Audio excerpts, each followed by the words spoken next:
Thank you, everyone, for joining us for AI and Space. This has been a very exciting session to plan, and full disclosure, I grew up in a space family.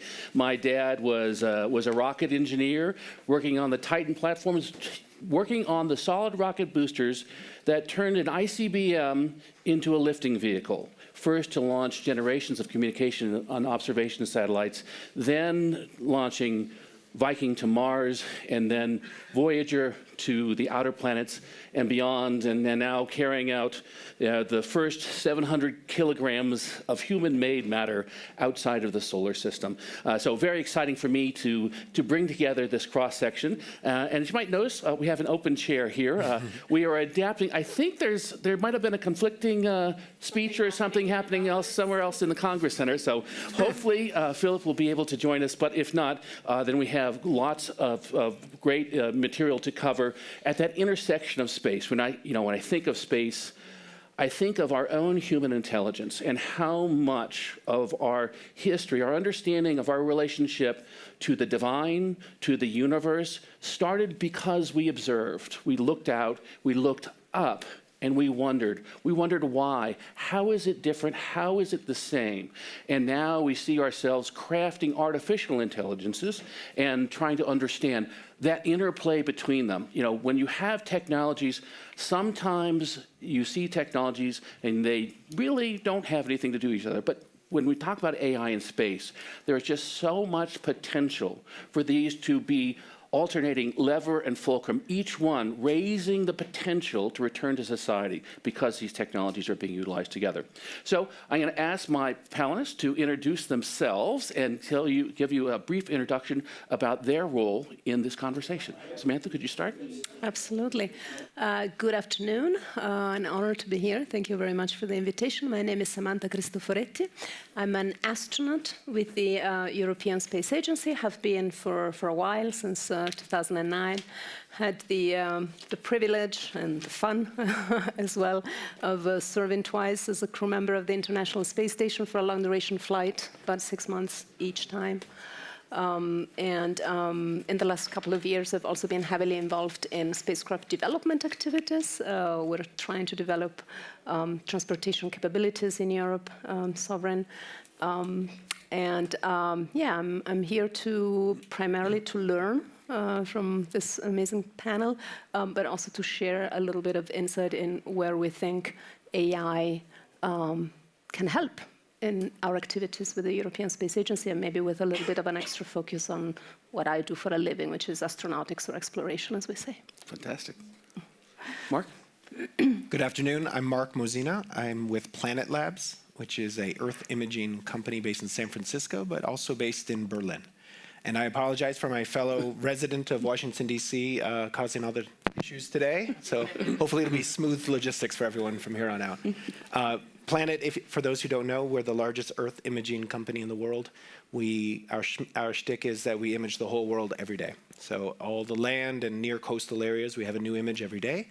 And then we provide that data and more the analytics around that data to a variety of customers, everyone from farmers and scientists to national security. And the connection with AI is in the last 6, 9, 12 months, the barrier for entry of accessing that data and understanding that data and making near real-time decisions based on that data is just dropping. And so now people who have no background, traditionally the people who use Earth imaging data are either scientists or national security.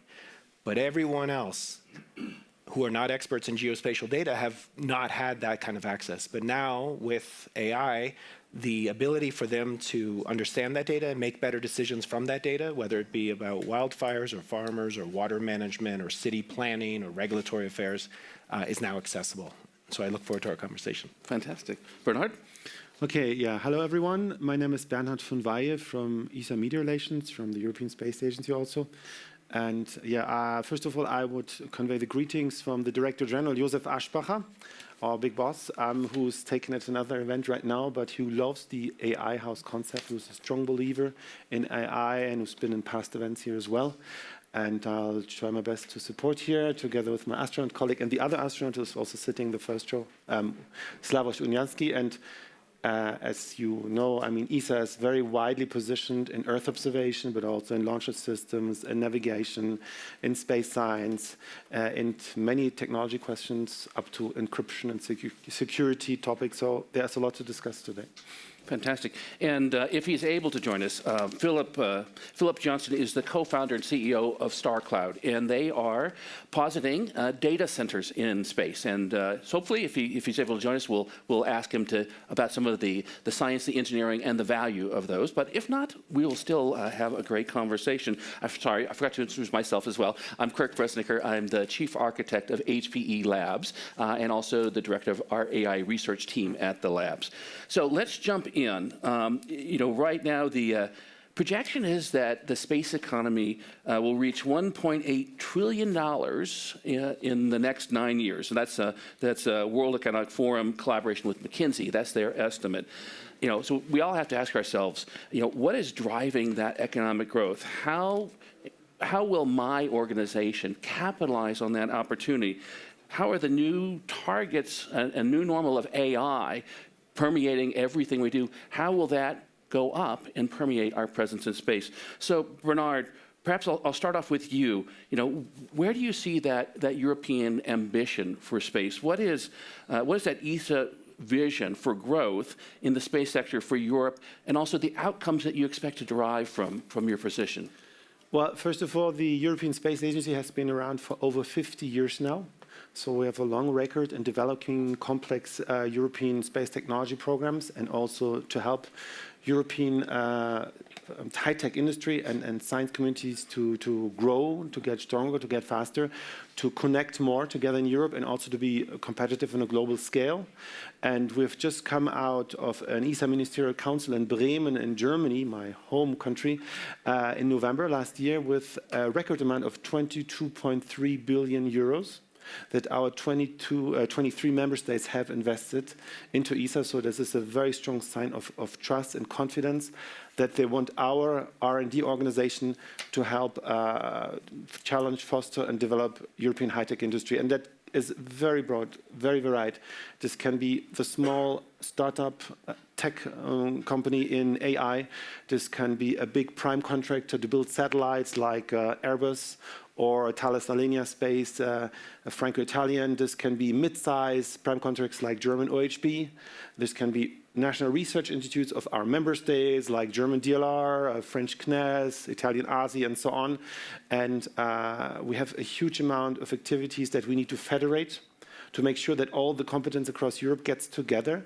And with this 22.3 billion budget, mainly steered via Josef Aschbacher, we're in a very good position now in Europe. Mark, if I could ask you then, when you think of Planet and your ability to monetize, is that 1.8 trillion, is that hot or is that a cold? Where is your expectation for growth? And is the permeation of AI technologies going to increase that market faster than people may have predicted even a couple years ago? I always find those numbers when we say the economic potential of space very interesting, because space is already massively involved in our everyday lives, but we might not be counting it, right? I mean, all of our bank transfers, all of us finding this place today was GPS. Bank transfers are all relying on those same satellites. Mm-hmm. The images are coming down from space as we speak. So I would argue the space economy is probably already surpassing that. It's just we're not counting it in that way. But from the Earth imaging standpoint, we see as it becomes easier for non-traditional users of the Earth science data, and as the analytics is getting more and more robust, we're seeing opportunities and marketplaces open up. So there's very few challenges that we believe that could not utilize Earth imaging data, and so do I see that as a hot or a cold? I see that as a cold. I think the sky's not the limit, space is the limit. And just to help me understand, now, do you own and operate your platforms? Mm-hmm. or can you explain a little bit more about that? Design, build, and then we partner with a variety of launch companies. These days, primarily SpaceX, but we've launched on over a dozen different rockets over the years. We treat it like Uber, so whoever gives us a ride. And we operate at any given time about 200 satellites in space. And there's three main constellations, the Doves, which are basically line scanning the globe every day. The pelicans, which are larger, the doves are about this big, the pelicans are about this big. Those are high-resolution satellites to zoom in on areas of interest. And then we have a new constellation called Tanager. They're all birds, by the way. We have a theme. Tanager, which is a hyperspectral satellite, which right now is primarily being used for methane point source detection, but has many other applications. And so as you think about your platform investments and also emerging AI technologies, I agree with you. I know it's fascinating for me. Nowadays, I read a journal article, I go to the supplementary materials, I download the data, and although I never learned Python, it doesn't matter anymore because I can write my crummy C89 code, and VS Code will translate it for me into the Python necessary for me to explore the data as the paper has interpreted. And it's just that barrier for entry is now so much lower. But thinking forward, both about this new demand, as imagining there are going to be a lot of AI systems that are going to want to gorge themselves on your data as well. As you think forward, between what you have in the sky, what you have on the ground, what you have in the data center, how would you see that investment? And is that something that you are looking to partner on? Is that something you think is specifically your value add? Yeah, so the sensors in space are ever improving. The amount of data that we have is ever growing, and we're voracious, so the data just keeps getting bigger and bigger. I mean, we're bringing down terabytes of data, 30 terabytes of data a day. So storing it alone is a big challenge. But as we look to the future, the variable that people care more about is getting that data in a meaningful time. And so putting edge compute out on the satellites themselves to do that initial computing, rather than download all the data, do it on Earth, and then get it out, which could take minutes to hours to longer. If you do it on the edge, where the data is actually being taken, and then it will decide, based on what you've told it, if it's an important image for a customer, then immediately downlink it. Through direct comms with other satellites that then go to a ground station, you can have it in seconds. Rather than today, satellites have to fly over a ground linking stations, which again can add minutes to hours, and then you have to process it on the ground. So as we're looking to the future, we're not only seeing better and better sensors, we're seeing more time-sensitive data, more relevant data to the variety of users coming down, and then going immediately into their platforms where they can digest the material. So long gone are the days of all the skinny ties staring at pictures. My dad. Yeah. Yes, those rockets were the ones that launched those initial spy satellites.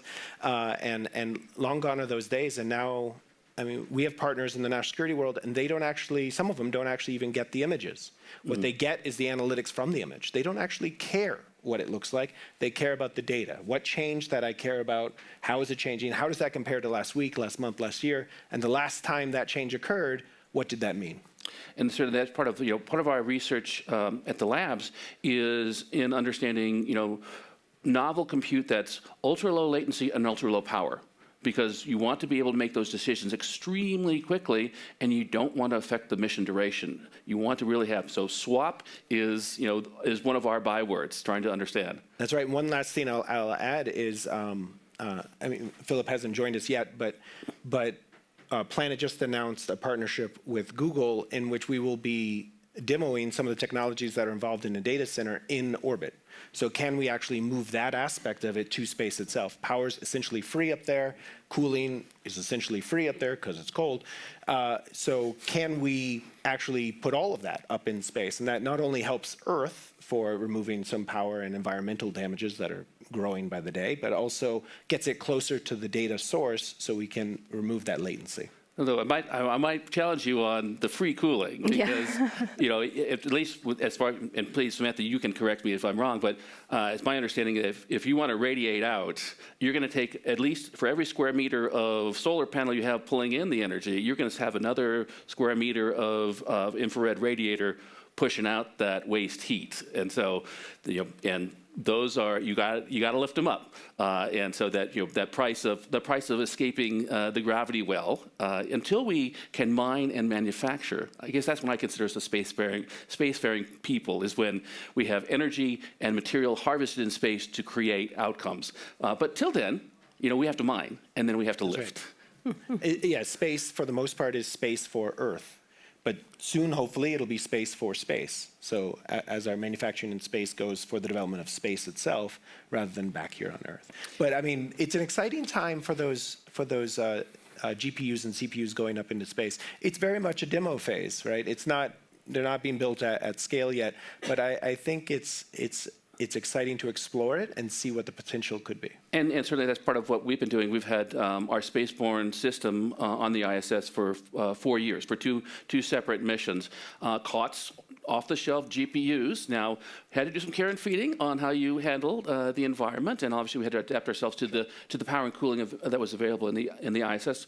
But Samantha, for you, given your experience on station and also the decades of understanding you have with ESA and your technologies, when you hear aspirations like a data center in space, what is your reaction to that, knowing that you're the one who's been there?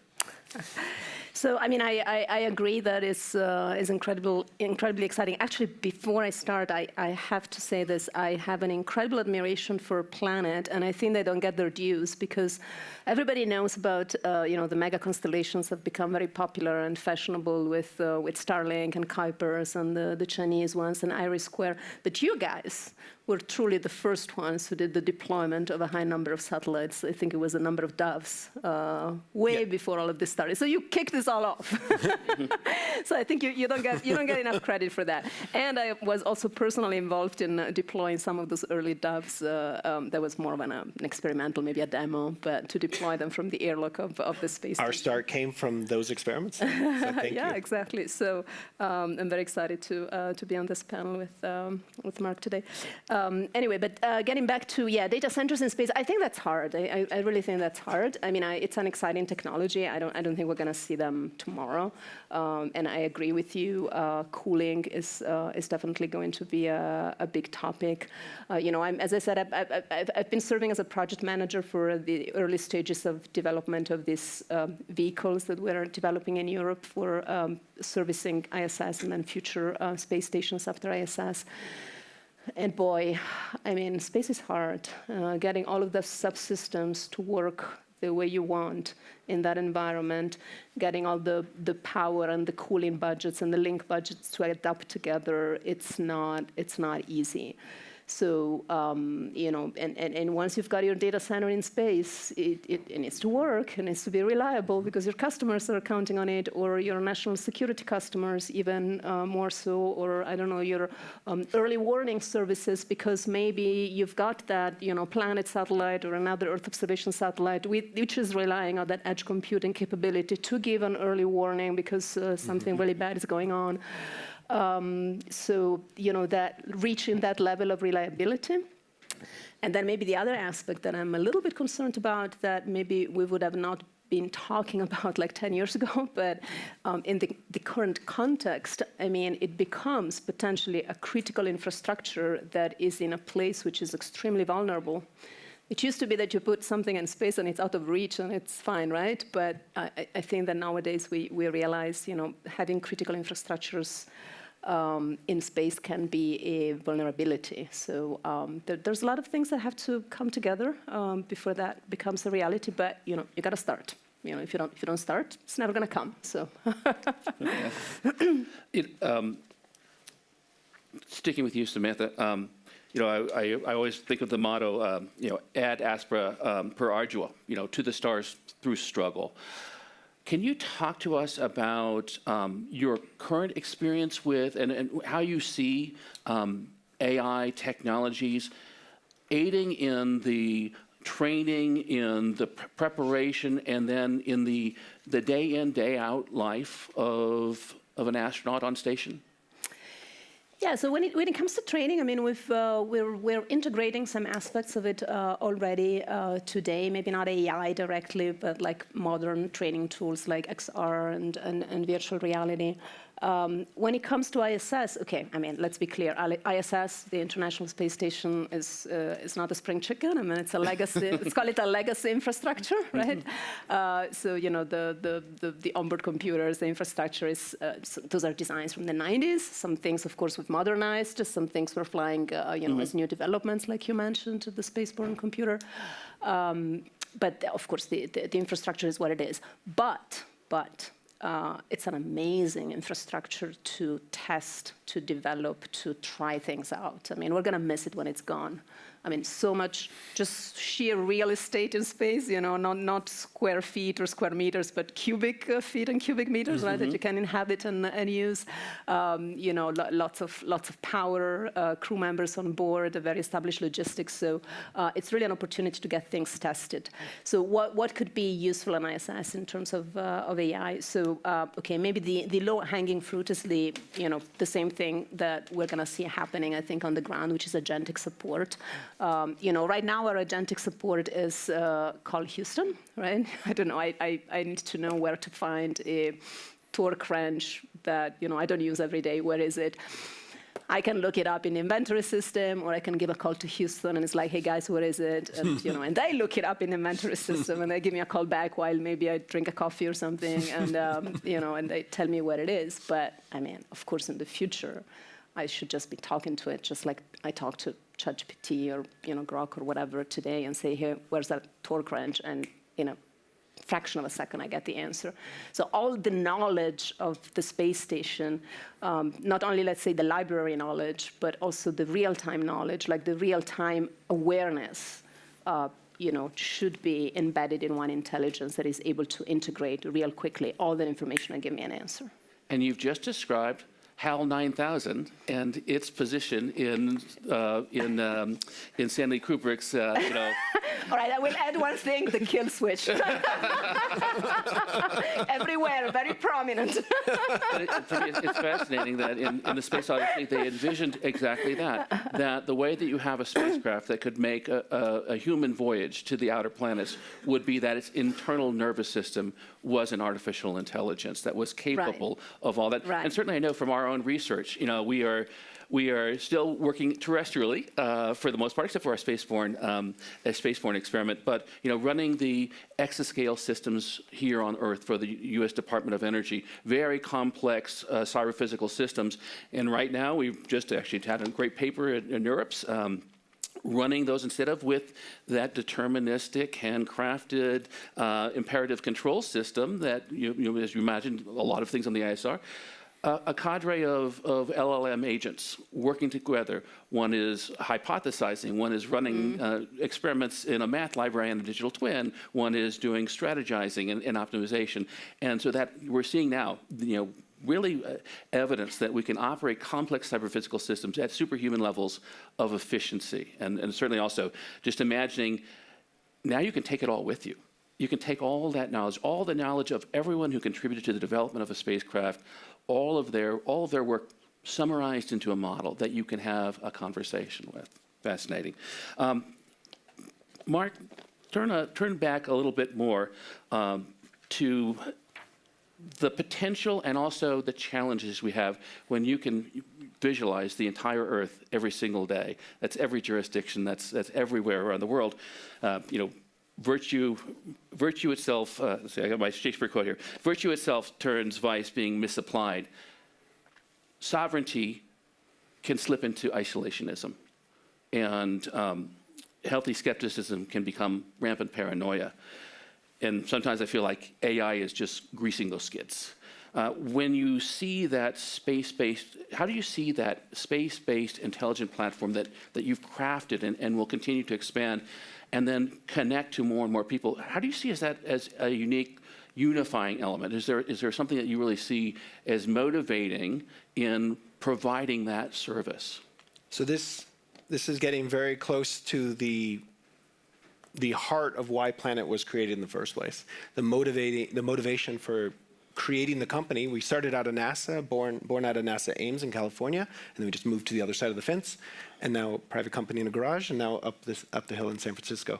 But the motivating principle was to provide access to data to enable better decision-making to the world, to make a single frame of reference of truth, of images, not doctored images, not changed in images, not images that are maybe sovereign, that might raise an eyebrow from an opposing sovereign state saying you doctored the image or something, but just have a ground truth of the ground of what's happening every day, and to provide that to the world, to enable the world to make those better decisions, whether they be geopolitical decisions, whether they be bringing truth to power, as in the case of early days of some recent conflicts, where the press had access to images and were able to publish those images the very same day that they were taken, that directly contradicted what world leaders were saying was actually happening on the ground. And so that changes the discourse. I think that makes us, as a society, in a better reference frame for having those conversations. And I think AI enables us to have access to that data. And so that we're now, not only are the experts the ones who have to interpret it, but now AI built correctly and modeled correctly will be able to help provide that insight that all of us can then be on the same kind of operating truth of what's happening in the world every day, every month, every year. And I love that concept of a unifying ground truth, that irrefutable evidence. However, even today, we find ourselves continuously challenged. Is it real or is it AI? Is that something that you've contemplated so that you can provide that level of attestation from the sensor in the sky to the LCD on my phone? How can I not have to trust, but how can the proof, the attestation be delivered end to end? Yeah, this is very core to our business being successful. If our customers do not believe our data can be believed, then we will not have customers. So we spend a lot of time, I won't go into the details, but both on the technical side, on the hardware side, as well as on the software side, we spend a lot of time ensuring that the data that we take is the accurate data, that the data that is transferred down to Earth is the same data, that the data that's processed is the same data after that, and the data that is then sent to customers is the same data after that. Having complete control and having various tools to ensure that we still trust our data, and then that goes into the analytics platforms, the AI, and that it is believable, that whole step. We have a variety of customers, whether they be human rights groups or national security teams or farmers and industry, and all of them need to have without a doubt that the data is truth and not AI. And that remains a strong challenge for us, and one that we're continually on the offensive for, creating new abilities, new hardware, new software to ensure that that's the case. Fantastic. Philip, if I could turn back to you. Bernhard. Bernhard. I wish I could turn to Philip, but Bernhard, sovereignty is, even last year at the AI House, every conversation eventually turned to sovereignty and sustainability, which were two sides of the same coin. I'm all in on AI outcomes, but how do I guarantee access to the infrastructure, energy, and information necessary to derive an AI outcome? When you think about ESA's aspirations, how do you see it contributing to that sovereignty equation for Europe?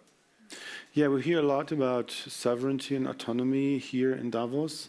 And indeed, we as a European organization have the mandate to support our citizens, our member states, our industry there, our national security actors. And in the rather uncertain geopolitical times, be it in Eastern Europe, be it in the Middle East, also in Latin America, we do not know what happens exactly. So it's very important that we have our own robust European space systems, be it Copernicus for Earth observation, for the civil, for the precision farming, but also for security-related applications. It's coming. It's a new trend. We need it. It's the reality.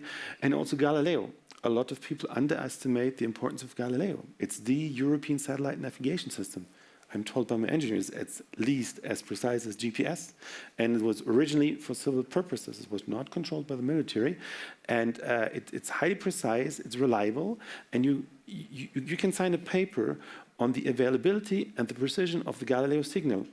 And the next generation of Galileo satellites will be even more robust, more precise, and will also have really highly encrypted systems so that you can be absolutely sure that the modern society, for many wonderful civil applications, but also security ones, you can use European systems. You will be able to have cars drive in convoys automatically, You will be able to remote control trains, maybe automatically land and start planes, and Samantha as a pilot could say more about it, but this will come, but it can only come if you have a robust sovereign system, and we're working towards that objective.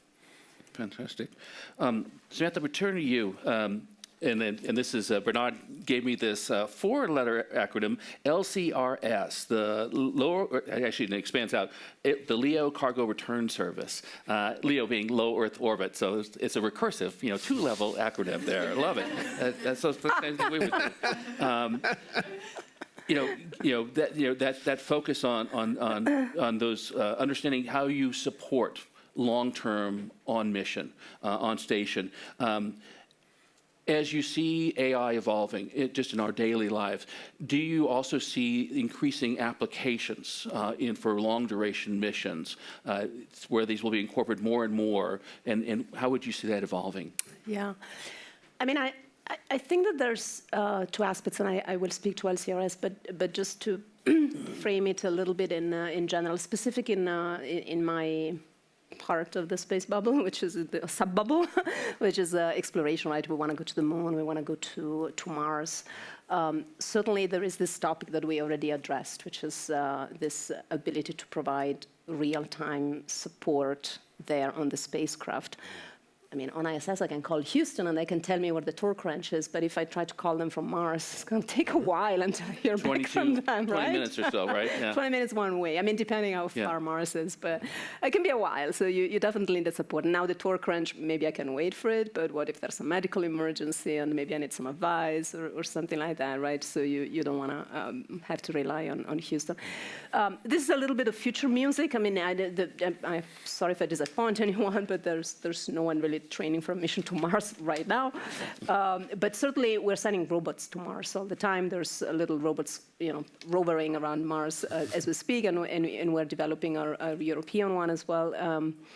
So what we are doing, this is really ongoing project, because I think it's fascinating. It's like, how do you train autonomous navigation and, again, edge and like onboard understanding of the terrain so that they can even make an autonomous decision about, not only in terms of safety, but from a science perspective, like, is it more interesting if I go there or there? Instead of having those planning loops that go back to the ground and you waste a bunch of time. But how do you train that, right?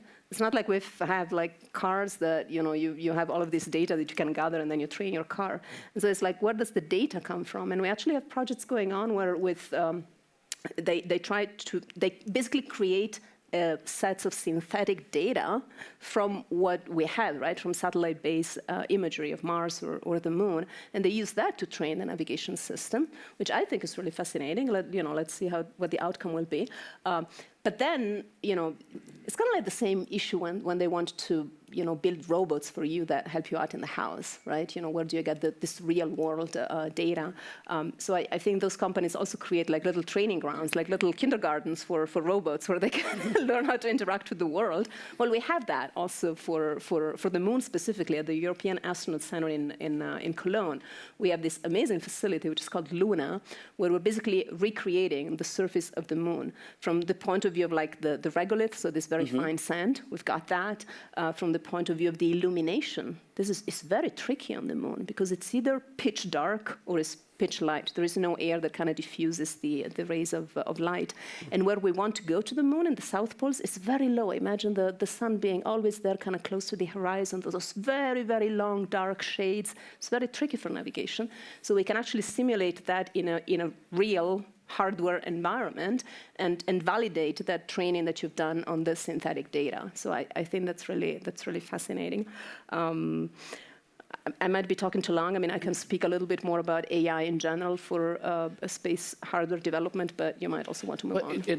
For me, and again, space family, so always fascinating, but I also worry, we've managed to get about 700 people into space, and over 180 people have given their lives in that pursuit, either on the mission, during testing and development, or on the ground. So it's a dangerous game. Now there's that aspect of exploration, but where would you, as the one who's taken that step and put your life at risk, where do you see that line between, as we move from exploration to occupation and utilization? Is there a line where we should say, you know what, time to send in the robots? First of all, I don't want to oversell my courage. I think the statistics sound really scary, but I don't know. I mean, they might have counted like people who They were. That's everyone. like on the ground, and maybe technicians who were in a fire or something like that. Okay. Well, in terms of astronauts, I mean, we've lost, unfortunately, quite a few crews over the years, but the statistics are not quite as scary as the one you mentioned. Yeah, I mean, I think that robots are always going to be the precursors anyway when we go out into the solar system, like we go to the moon and to Mars. As I mentioned, we already have robots there. I mean, and there's a reason. I mean, it's safer and it's easier, and honestly, it's also cheaper.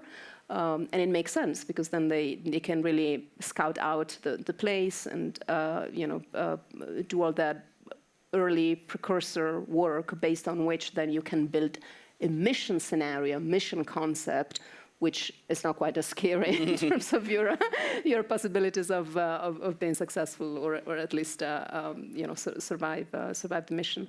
And once you add the human part into it, it's going to be very interesting that how do you distribute the workload? When is it better that what's a human's job? I mean, probably when you want a little bit more of, again, human intelligence, creativity, presence, connection also with the people back home, then it's definitely work for a human astronaut. But when it's like a routine task or when you have to go, I don't know, explore a lava cave on the moon and you're a little bit worried that the ceiling might collapse. It's like, oh, maybe I'll send in the robot. I was born in 1966 when Star Trek came out, and so I've always been referred to as Captain Kirk by my family. But in Star Trek parlance, that would be a red shirt, right? Someone you send in, okay. The primaries are on the transporter pad, and then there's one guy you've never seen before in a red shirt, and he's the one who's going to go in the lava tube. Yeah, usually they're dead within like the first 3 minutes of the episode. They're dead. But and I guess one of the things though it is fascinating to me is the technology we have with these large language models, and as we look beyond, especially what we're thinking about at labs, it seems tantalizingly possible that we could not only just embed knowledge in planning and decision making, but almost to the level of being able to encapsulate the curiosity, to get to take and not just create digital avatars of ourselves, but to capture those things in an individual scientist, their curiosity, what makes them interested, and embody that. I was talking with a company several years ago, and as I said, we've gotten Voyager out of the solar system, and that, but so the idea that we could probably just, to disabuse ourselves and remind ourselves how big space is and how unrelenting it is, and how physics is challenging too. The idea that we could get anything to another star is probably not going to be a lot of mass, and it's going to take a long time. But maybe the only thing you need to do is to send out enough intelligence so you can send back. You just have to send back one bit. They're here or they're not here, right? That's the most important question, the existential question you have from deep space. And this is really open up to all of you. Do you see that as the potential for us to perhaps not physically journey ourselves, but can we send our spirit, as we named the rover, curiosity, that desire to know, first line of the metaphysics, right? All humans by their nature have a desire to know. Is this a possibility for us to extend human consciousness and understanding without being there physically ourselves? You're looking at me, but I think I've spoken quite a bit now, so maybe I will give an opportunity to. You go first. Sure. So my PhD is in astrophysics, so I've thought about this. I've never been called Captain Kirk, but, nor do I want to be a red shirt. But I mean, that question's a motivating question for basically my life. So I have very, very strong opinions, but let's try and make that into 30 seconds. In my personal opinion, I think physics are physics, and our understanding of physics the way they are, probably our foreseeable future, we are bound to our solar system, and there's nothing wrong with that. We will explore the moon, we will explore Mars, and hopefully beyond. But I mean, the time that it takes to leave our solar system is beyond the human lifetime, and therefore the challenges are very real. Now that could change in the future as our understanding of our universe changes, but for the foreseeable future, that's my personal opinion. So then sending out probes and other things that are able to survive on much less and for much lighter, and maybe we can accelerate at much faster speeds as a result. Breakthrough Starshot was one of those attempts, thoughts on how to do that. I think it was a 1 gram accelerated at 0.1 the speed of light, I think. 0.1 C, yeah. 0.1 C, I think. It was an idea. I think they're working on it still. It's an interesting concept. I mean, instead of putting out humans themselves to distant worlds, we put out our ambassadors, our digital ambassadors.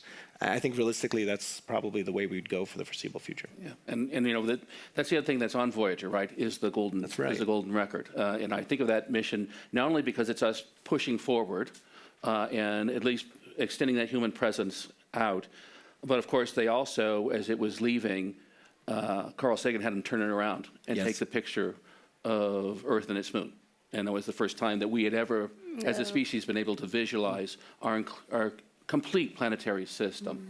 So, see, I got goosebumps just now. Again, every time Voyager is mentioned, I think Voyager is the most romantic human mission we've ever done. I think it is absolutely phenomenal. That recording with all the languages of Earth doing greetings of peace and then the sounds of nature we put on it, truly remarkable time capsule that we did. Hopefully we can do great things like that again. Absolutely. Well, on that positive, heartwarming note, and I share your enthusiasm, let's open it up for questions, please. And we have a microphone, I believe.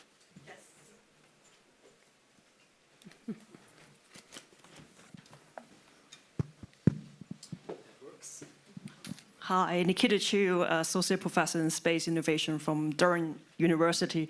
And as you may know, we have alumni, Rosemary Coogan, currently ESA astronaut in training. We have Dr. Michael Barrett and former JAXA astronaut Naoko Yamasaki in Durham teaching us space medicine this summer. And one of the biggest challenges is always about the small n problem in making sure future space explorations continue to be safe as we see John and Michaela, really pushing the frontier. So how do Bernhard and Samantha anticipate, how can we leverage technology in mitigating some of the challenge when we are going into a situation that the historic data does not give us the full picture?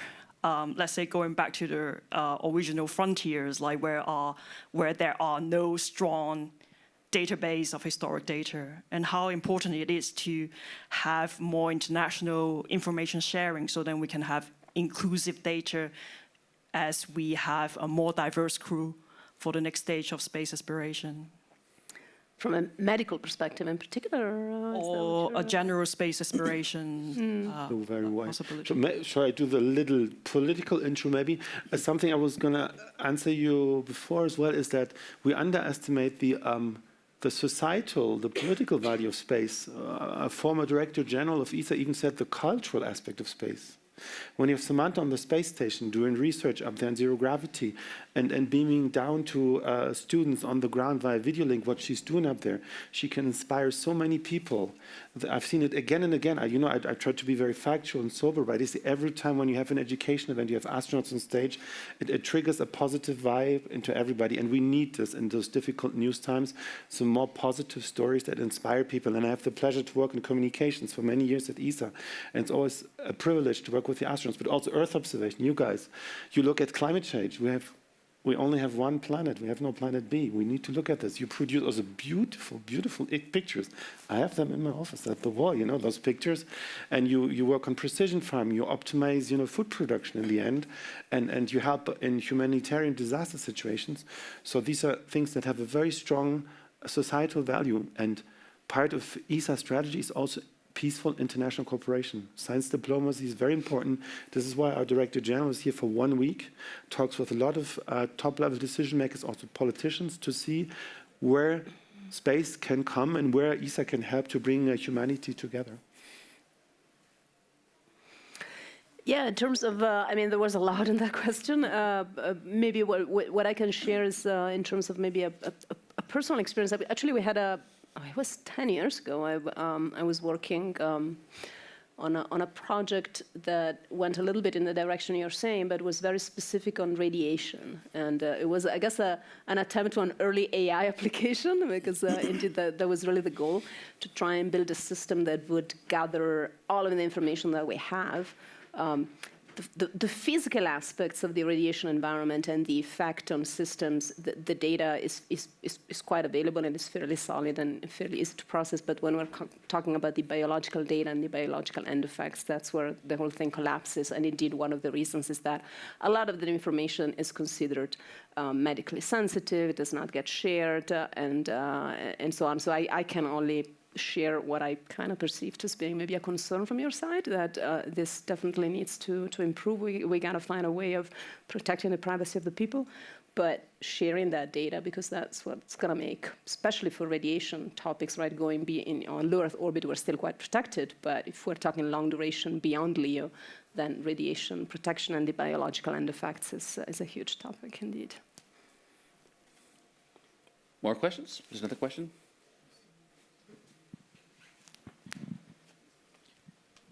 I'm curious about, like in situ sort of utilization of resources on the moon and, in Mars, from a energy standpoint. Like, how far along are we to potentially having something that can power, well, let's say we colonize parts of it, right? Like, how far are we at the moment, and what are the remaining challenges? I mean, I'm not up to speed with the latest and greatest, to be honest. It's something I did work on again, maybe 5-6 years ago, with very early stage ideas and development projects, and and you're absolutely right. I mean, energy is a huge topic, and those chemical processes that would enable us, for example, to extract resources from the moon regolith. My understanding is that in most cases they require very high temperatures. Very high temperatures means a lot of energy consumption. So the concepts are anywhere from nuclear power to creating a gigantic field of solar panels that leverage the fact that in some areas, especially towards the pole, there is continuous illumination. Again, the sun is very low on the horizon, but it's always there, it never sets. And so that could enable that type of application. If you move to places where there's not constant illumination, then you will need to solve the eclipse, so the lunar night, for example, right? And so then how do you store all that energy? And there's all kinds of crazy concepts of how you could store energy. I am not fluent or prepared enough today to tell you any details, I'm afraid, but in general, I would say we're not anywhere close to have an operational system. And it's interesting because all the ways that we do hypothesize and do store sustainable energy on Earth, almost all of them use gravity. It's pumping water uphill. It is those kinds of technologies. Otherwise, it's capacitors or it's plutonium. There's not a lot of options. Not a lot of, I mean, you could, I think one of the options is to store the energy thermally, because there is a way of turning heat into, power. So that I think was one of the options that has been over the years explored. But again, I don't think we're anywhere close to a high technology readiness level. Exactly. More questions?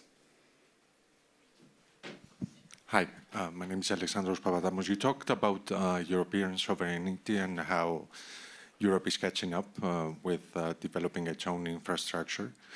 I'm wondering, once, and that might be too general, once Europe feels that we're at a good level, what would be the first steps to move toward rebuilding the global trust to be able to pursue bigger moonshots, let's say, in terms of projects and innovation? I have strong opinions about it, but I'm sure that Bernhard wants to jump in. Well, maybe I'll give the non-technical view on the policy and political view on it. It's a very good question.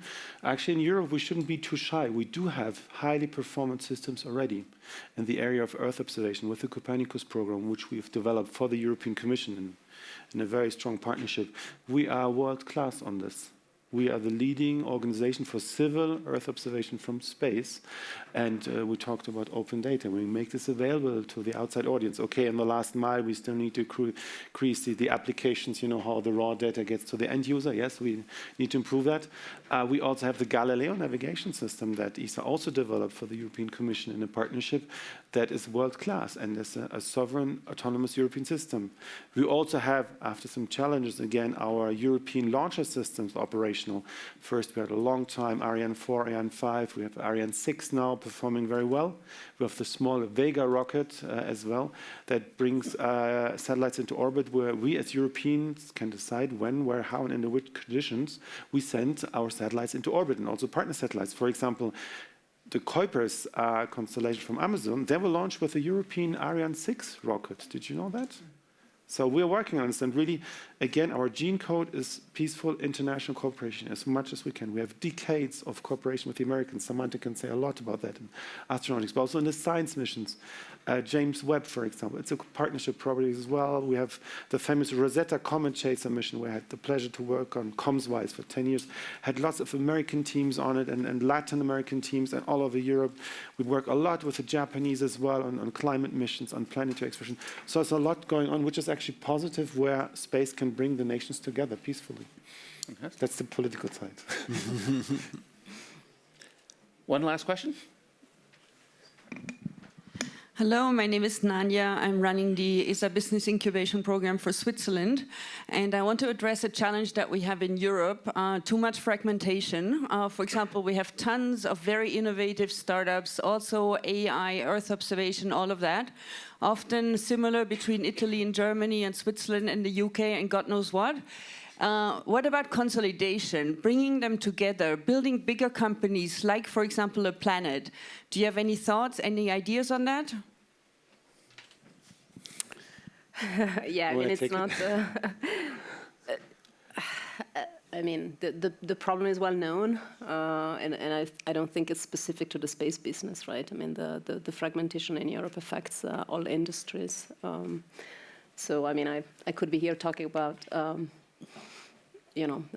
unified regulatory system, unified capital union, I mean, the capital union and all of these things, but I don't think that probably contributes a lot. So I don't know if you guys have more constructive or helpful thoughts. I mean, again, I'm quite optimistic with those 22.3 billion euro taxpayer money we have received from our 23 member states in this crisis situation where everybody looks very carefully at the budgets, including, by the way, Switzerland, which is a member state of the European Union, the European Space Agency, but not the European Union. The UK is also a very committed member state of the European Space Agency. Norway is. You may have heard that Canada quadrupled their budget at ESA, 400% up. So these are clear messages that the ESA business model cannot be so bad, also for industrial policy. And our job is to foster, to challenge, and to support European high-tech industry. The small ones, Nani, you know this, we have 1,400 startups across Europe, I believe, since 20 years. That's not bad. Of course, we need a bit of dynamic and competition and creative entrepreneurs. We also have the European Launcher Challenge, where we have new, innovative, disruptive launcher systems from Germany, from France, from Spain, from the UK. So it's there, it's coming. But of course, we also need to watch the international landscape, and sometimes we need to protect our strategic interests in Europe, and our big boss is also discussing this here in Davos, to make sure that we are not put on the sidelines strategically, and we're in close contact with our national member state governments to make sure that we're on the right track. And actually, I'm quite optimistic about that on the ESA side. All right. Well, I love to end on an optimistic note. And I'll ask you each, if you could take just 30 seconds, and is there one message you want to leave for the team here when you think about that intersectionality between AI and space? Oh yeah, absolutely. So I think that AI will help improve the efficiency, the cost effectiveness, the competitiveness of the space industry, like it will do so in many other industries as well, which will allow us in Europe, like everywhere else, to do more. Maybe even allow us in Europe, as it was addressed by some of the people who asked questions, to try and close that gap that we certainly as Bernhard was saying, we don't have in certain areas, but we certainly do have in many other areas compared, for example, to the United States. And I'm talking things like leveraging AI for the business of developing spacecraft, the sheer engineering. There is so much there that today is still incredibly manually done and time-consuming, and the systems engineering and the verification, all of that needs to be automated away. Mission operations, I mean, how much more effective and cost-effective and quick we can become from that perspective. Obviously, leveraging data, we talked about it very much. So all of that is going to come. There are some conditions for some of those applications. I mean, we need to be able to trust the AI, so there needs to be a level of transparency, right? If there is an accident and the AI takes over the default detection and isolation and they do something with the system, well, we need to be able to trace back, I mean, why was that decision being made? So transparency was one thing, and the other thing is that all those AI capabilities need to be able to run on systems that are spaceborne in many cases, with all the constraints you mentioned earlier in terms of power availability, cooling, and radiation harness. All right, and with that, we will have to call it a day. Thank you, everyone, and thank you for all of your questions. And I know you're just as interested in this topic as I am. Thank you.